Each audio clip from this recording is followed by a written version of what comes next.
Good morning. Good morning. Thank you all so much for being here. Welcome to Sky High Farm. We are so excited to be hosting Jam with such an incredible group of organizations and young people. We have a really jam-packed day. Thank you. And it's going to be a whole bunch of stuff ranging from farming to sharing a big meal together to also working with some incredible artists and educators who are going to be transferring some skills to us. And we're going to break up into groups and get started with the day. How does that sound? All right. We're going to count the youth off. 1, 2, 3, 4, 5. Okay. They'll get in their groups. And then we're off and running.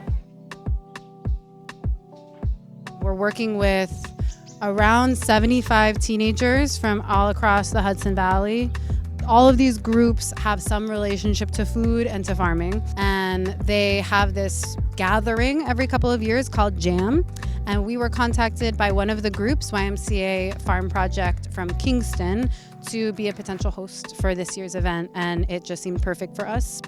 We were here yesterday afternoon actually, and the Sky High crew was talking about it, and they were kind of like, there'll be a bunch of teenagers here, it's maybe gonna have kind of a prom vibe, and our teens were like, it's farm prom.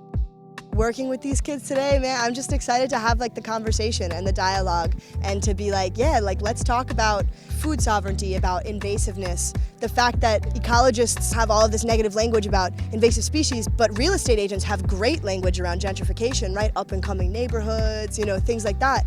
Gentrification is a huge issue for most of the cities where these kids are coming from today. And so it's like, why is it that we blame plants and we don't blame people? When I think about all of the ways in which good food is withheld and then all of the ways in which that affects people, it's just systematic and systemic in the way that so many other forms of injustice are.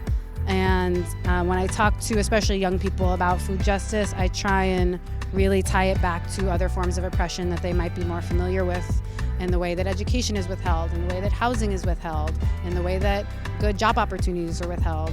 We're at like a critical juncture in terms of increasing the diversity of the people who have long-term equitable access or equity-building access to land and to food production. So I think coming together with groups that are from across the Hudson Valley is incredibly informative for them. It kind of gives this sense of like, oh, we're part of a community, maybe even part of a movement. Other young people are interested in this. Other young people are having these similar experiences in the region. We're trying to find a way, working with our local community, to bridge the gap between the land, the healthy food that grows on it, and all of the people who live right nearby who don't have access to that food normally and don't have access to the tools and skills needed to grow their own food.